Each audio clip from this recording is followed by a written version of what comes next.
So hello everyone. My name is Shinichi Nakasuka. Can you see the screen? Yes. Could you? Yeah, now it's in presentation mode. Thank you. Okay. Thank you very much. As Matt said, tonight's theme is the IoT constellation mission. And I'd like to show what is the IoT constellation mission first, and then I'd like to ask you the second task, which you should do in your home country. And before that, I'd like to make a very brief opening remarks. So this satellite was just released from ISS on last December 2024. And it was a 6U CubeSat, which was developed in collaboration with the Taiwan Space Agency called the TASA.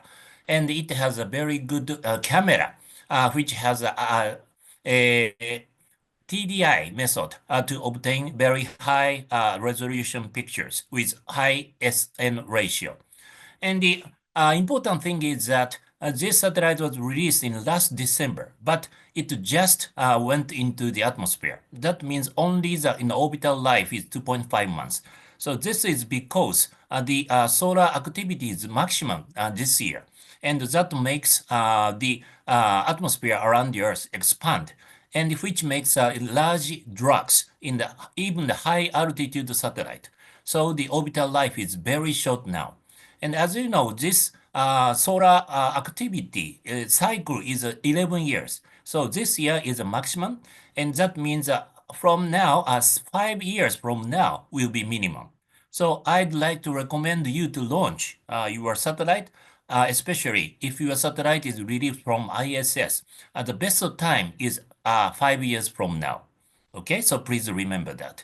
And so the lower picture shows the pictures taken by this satellite. Even its aperture of the telescope is very small, just like 8 centimeter, but it can obtain high accurate, high resolution 2.6 meter ground image. So that is because of the TDI method, time delayed integration method. So in this way, even in this kind of the small satellite, this kind of the high accurate remote sensing mission can be possible. So in your future, if you develop this kind of the satellite, please consider this kind of applications. Okay, so now I'd like to go into tonight's theme, that is IoT satellite constellation. And what is IoT satellite? So this is I already said in the last year's UNISEC-Global meeting in South Africa, as well as this UNISEC-Global virtual meeting several weeks ago. And for example, if you distribute several sensors on the ground, just like, for example, the water level monitoring sensors, soil moisture sensors, or pH sensors, or water quality sensors. But if there is no ground infrastructure of the communication, in order to get the data from these sensors, you should go there to pick the data from these sensors. But that is sometimes very dangerous, especially in the disaster timing, or it is very time consuming if these sensors are distributed over a large area. So in that case, if you put a small transmitter, which can send the data into the sky periodically, and when the satellite flies over that area, the satellite can collect such kind of the sensor data. And that kind of the automatic collection of this distributed sensor data would be possible. This mission is called IoT satellite, or store and forward mission. And I already tested this missions in our satellite. And the important thing is that the required transmission power from the ground should be minimum. Because if it requires very large power, you should prepare large, electric power system on the to be implemented to the sensors. But that is very, very difficult because these sensors will be distributed in the outdoors. So the minimum power transmission is very, very important. And we used a LoRa protocol, and which result in just 8 milliwatt transmission power requirement from the ground to the satellite. And this method was tested in our satellite called the Tricon 1R, which was launched in 2018. And we did some in-orbit experiment successfully. So I would like to think that this kind of even small satellite can do this kind of IoT mission. And if you launch only one satellite, maybe the a time window which the satellite can get the ground data is very limited, like 40 minutes per day. But if you have a large number of the satellite, maybe this coverage of the time would become very large. So in the IoT satellite constellation, we'd like to develop and launch several satellites so that this service time will be larger. So this is the concept of IoT satellite constellation mission.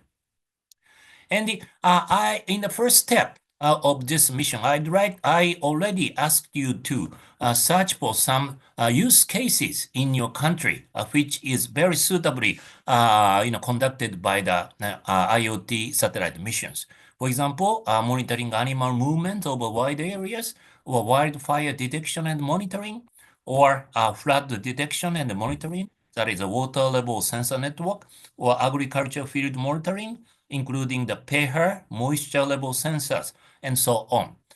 And the important IoT mission, sorry, usual. So the important thing, the key point to conduct useful IoT mission looks like this. So maybe you already sent us several proposal of the IoT missions from your country, but maybe that is made by yourself. You are the something like a satellite developer side.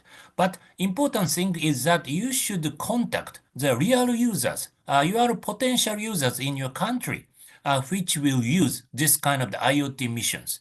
So find real users of your IoT missions who have strong desire to solve some social or environmental problems in your country, and who have some fund, even if it is not so large, to develop or buy at least ground sensors and to do IoT experiment, and who will willingly collaborate with you to conduct the experiments.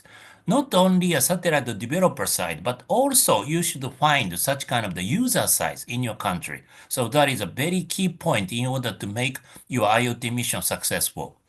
And in order to do that, please contact your government or local governments or companies or institute to collect the real needs from them and find such kind of the real users.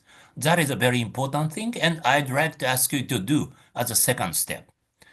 And another very important step, that is a second step. As I already sent you the requirement of the second step, that is a selection of frequency for IoT uplink. And this is the message which is already written in the requirement. Looks right, but I'd like to say it again. So a type of radio station called a specific low power radio station allows usage of the radio transmission without needing a license for each transmitter, under the condition of operating below a certain transmission power.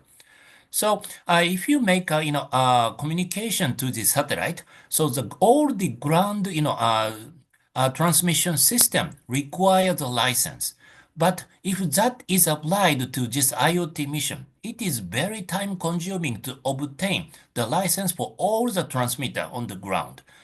But this kind of the specific low power radio station allows usage of radio transmission without needing a license for each transmitter. That is very, very good. So I'd like to ask you to, investigate the frequency or something like that in your country for this, radio station. And the second one is, for this radio station, a technical compliance certification must still be obtained. So this is a kind of the certification for the technology of this radio station. But once this is done, an individual license is not needed for each ground transmitter. And that means that using this approach can greatly simplify the licensing process. So I'd like to seek for this option.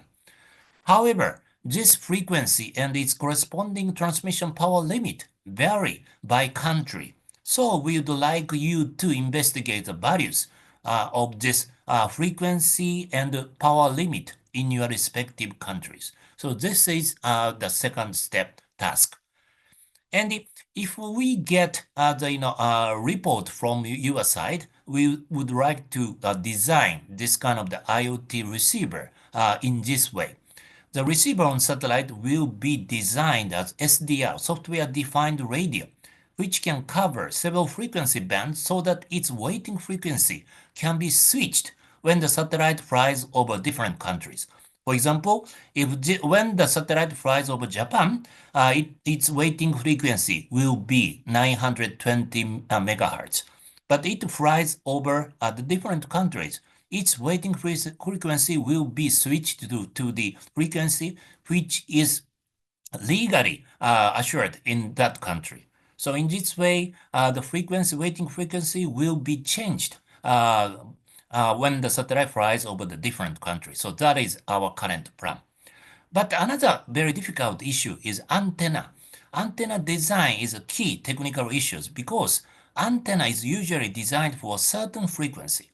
So the receiver will change depending on the country. So the frequency will be changed. Then the antenna is theoretically changed the design. But we'd like to seek for some flexible antenna design which can deal with such kind of the varied frequency range. So that is another technical issue.